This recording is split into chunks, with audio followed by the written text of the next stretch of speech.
Welcome to daily current affairs. आज 18 जून 2021 है। आज के जितने भी क्वेश्चन बनेंगे सारे क्वेश्चन इस वीडियो में डिस्कस करेंगे। अगर चैनल को सब्सक्राइब नहीं किया तो चैनल को सब्सक्राइब कर लें और बेल आइकन बटन को प्रेस कर लें, जिससे आने वाला वीडियो सबसे पहले आपके पास पहुंचे। क्वेश्चन नंबर फर्स्ट, किस राज्य सरकार ने वैदिक शिक्षा और संस्कार बोर्ड की स्थापना की है? तो इसका डी ऑप्शन राइट होगा, राजस्थान सरकार ने। अब राजस्थान के बारे में जान लेते हैं। यह है भारत का मैप और इस मैप में यहाँ पड़ता है ये राजस्थान। और राजस्थान की स्थापना 30 मार्च 1949 को हुई थी और इसकी राजधानी जयपुर स्थित है और इसका सबसे बड़ा शहर जयपुर है, जिसे गुलाबी शहर या पिंक सिटी कहते हैं। और इसके वर्तमान मुख्यमंत्री अशोक गहलोत हैं और राज्यपाल कलराज मिश्र हैं। और क्षेत्रफल की दृष्टि से सबसे बड़ा राज्य राजस्थान है और राजस्थान का डांस घूमर है और गेम बास्केटबॉल है। घाना पक्षी विहार, रणथंभौर अभ्यारण्य और कुंभलगढ़ अभ्यारण्य ये राजस्थान में स्थित है। और सूर्य नगरी जोधपुर को कहते हैं। जोधपुर राजस्थान का एक शहर है और राजस्थान का गौरव चित्तौड़गढ़ को कहते हैं। नेक्स्ट क्वेश्चन, माइक्रोसॉफ्ट कंपनी ने अपना नया अध्यक्ष के रूप में किसे नियुक्त किया है? इसका सी ऑप्शन राइट होगा, सत्य नडेला को। अध्यक्ष बनने से पहले सत्य नडेला माइक्रोसॉफ्ट कंपनी के सीईओ थे और अभी हाल ही में सत्य नडेला को अध्यक्ष बना दिया गया। अब माइक्रोसॉफ्ट कंपनी के बारे में जान लेते हैं। यह है माइक्रोसॉफ्ट कंपनी का सिंबल और इसकी स्थापना 4 अप्रैल 1975 को हुई थी और इसका मुख्यालय वॉशिंगटन डीसी अमेरिका में स्थित है और अमेरिका की राजधानी है वॉशिंगटन डीसी यहाँ पर। और इसके संस्थापक बिल गेट्स और पॉल एलन हैं और इसके अध्यक्ष यानी चेयरमैन सत्य नडेला हैं और यह एक अमेरिकी सॉफ्टवेयर कंपनी है। नेक्स्ट क्वेश्चन, किस इंश्योरेंस कंपनी को बीमा ब्रोकिंग लाइसेंस के लिए IRDAI ने मंजूरी दे दी है? तो इसका ए ऑप्शन राइट होगा, पॉलिसी बाजार को। अब IRDAI के बारे में जान लेते हैं। इसका पूरा नाम है insurance regulatory and development authority of India और इसका मुख्यालय हैदराबाद में स्थित है और इसकी स्थापना 1999 हुई थी और इसके चेयरपर्सन सुभाष चंद्र खुंटिया हैं। नेक्स्ट क्वेश्चन, किस देश के प्रधानमंत्री को विवा टेक के 7वें संस्करण को वर्चुअली संबोधित करने के लिए गेस्ट ऑफ ऑनर के रूप में आमंत्रित किया गया है? तो इसका डी ऑप्शन राइट होगा, भारत के प्रधानमंत्री नरेंद्र मोदी को। नेक्स्ट क्वेश्चन, किस राज्य की सड़क नेटवर्क को अपडेट करने के लिए एडीबी और भारत सरकार का $484 मिलियन का समझौता हुआ है? तो इसका डी ऑप्शन राइट होगा, तमिलनाडु राज्य के लिए। भारत सरकार ने तमिलनाडु में चेन्नई कन्याकुमारी औद्योगिक कॉरिडोर में परिवहन कनेक्टिविटी में सुधार और औद्योगिक विकास की सुविधा के लिए 484 मिलियन के ऋण को समझौते पर मंजूरी दी है। अब एडीबी के बारे में जान लेते हैं।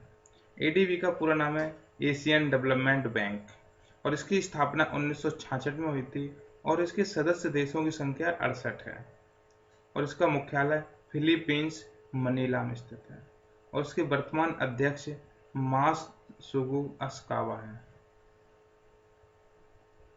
नेक्स्ट क्वेश्चन, एथेनॉल उत्पादन के लिए किस फसल का प्रयोग किया जाएगा?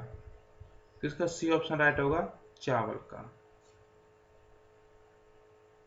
Next question, national geography society ने किस महासागर को 5वें महासागर के रूप में मान्यता दी है? इसका ए ऑप्शन राइट होगा, साउदर्न महासागर को। अब नेशनल जियोग्राफी सोसाइटी के बारे में जान लेते हैं। इसकी स्थापना 1888 में हुई थी और इसका मुख्यालय वॉशिंगटन डीसी में स्थित है और वॉशिंगटन डीसी अमेरिका की राजधानी है और इसके चेयरमैन जीन एम केस हैं। नेक्स्ट क्वेश्चन, अभी हाल ही में जलगांव केला किस देश में निर्यात किया गया है?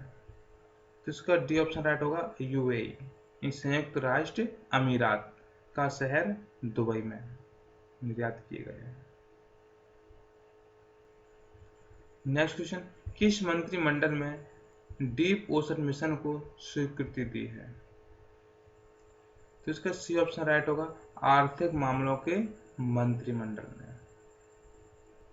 नेक्स्ट क्वेश्चन, किस राज्य सरकार ने ट्रांसजेंडर समुदाय को राज्य पुलिस विभाग में कांस्टेबल और सब इंस्पेक्टर के पदों पर आवेदन करने की अनुमति दी है? इसका ए ऑप्शन राइट होगा, उड़ीसा राज्य सरकार ने अभी हाल ही में ट्रांसजेंडर समुदाय को पुलिस विभाग के कांस्टेबल और सब इंस्पेक्टर के पदों पर आवेदन करने की अनुमति दे दी है। अब उड़ीसा के बारे में जान लेते हैं। ये है भारत का मैप और इस मैप में यहाँ पड़ता है ये उड़ीसा। और उड़ीसा का गठन 1 अप्रैल 1936 में हुआ था और इसकी राजधानी भुवनेश्वर है। इसकी सबसे बड़ी सिटी भुवनेश्वर है और इसके राज्यपाल गणेशी लाल हैं और चीफ मिनिस्टर नवीन पटनायक हैं और राष्ट्रीय पशु सांवर है और राष्ट्रीय पक्षी इंडियन रोलर है और राष्ट्रीय ट्री अशोक है और चिल्का झील उड़ीसा में स्थित है और शिमलीपाल अभयारण्य उड़ीसा में पड़ता है। नेक्स्ट क्वेश्चन, किस संस्थान ने ब्रिक्स नेटवर्क विश्वविद्यालय सम्मेलन 2021 की मेजबानी की है? तो इसका डी ऑप्शन राइट होगा, IIT बॉम्बे। नेक्स्ट क्वेश्चन, किस मंत्री ने युद्ध इतिहास के वर्गीकरण के लिए नई नीति को मंजूरी दी है? तो इसका सी ऑप्शन राइट होगा, राजनाथ सिंह है। तो इस पिक में देखो ये है राजनाथ सिंह जो हमारे वर्तमान में रक्षा मंत्री हैं। नेक्स्ट क्वेश्चन, सिप्री ईयरबुक 2021 के अनुसार किस देश ने अपने परमाणु हथियारों की सूची में सबसे ज्यादा विस्तार किया है? तो इसका ए ऑप्शन राइट होगा, चीन ने। अब सिप्री के बारे में जान लेते हैं।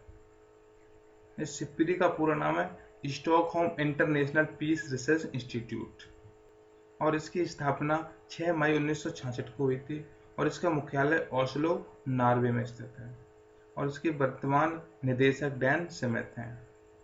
अब रिपोर्ट क्या कहती है सिप्री की, इसके बारे में जान लेते हैं। 2020 के मुकाबले उत्तर कोरिया ने 10 परमाणु बम बनाए हैं। अब देखें ये रिपोर्ट जो है सिप्री की आई है उसमें सबसे ज़्यादा किसने परमाणु बम बनाए हैं, कुछ डिटेल जानते हैं। अमेरिका 2020 में 5800 परमाणु बम थे और 2021 में 5550 हो गए और रूस के 2020 में 6375 थे जो 2021 में 6255 रह गए और ब्रिटेन के 2020 में 215 थे परमाणु बम और 2021 में 225 हो गए और फ्रांस के 290 थे 2020 में और 2021 में भी 290 ही है और चीन के 2020 में 320 थे और 2021 में 350 हो गए और भारत के 150 थे 2020 में जो बढ़कर 156 हो गए 2021 में। पाकिस्तान के 160 थे परमाणु बम और 2021 में 165 हो गए। इजराइल के 90 थे 2020 में और 2021 में भी 90 ही है। अब चीन के बारे में जान लेते हैं। ये है वर्ल्ड का मैप और इस मैप में ये पड़ता है पूरा चीन। ये जो एरिया दिख रही है ये पूरी चाइना की एरिया है चीन की और चीन की राजधानी बीजिंग है और इसकी मुद्रा युआन रेनमिनबी है और राष्ट्रपति शी जिनपिंग है और विश्व में सबसे ज़्यादा जनसंख्या वाला देश चीन है और एशिया में सबसे ज़्यादा जनसंख्या वाला देश चीन है। विश्व में सबसे ज़्यादा चावल एवं गेहूं का उत्पादन चीन में होता है। नेक्स्ट क्वेश्चन, विश्व मरुस्थलीय और सूखा रोकथाम दिवस किस तारीख को मनाया जाता है? तो इसका डी ऑप्शन राइट होगा, 17 जून को। विश्व मरुस्थलीय और सूखा रोकथाम दिवस 1994 में संयुक्त राष्ट्र महासभा ने कठिनाई के बारे में जनता को जागरूक करने के लिए 17 जून को विश्व मरुस्थलीय और सूखा रोकथाम दिवस मनाने की घोषणा की थी और अब यह हर साल 17 जून को मनाया जाता है। वीडियो को लाइक करें, शेयर करें और चैनल को सब्सक्राइब करें।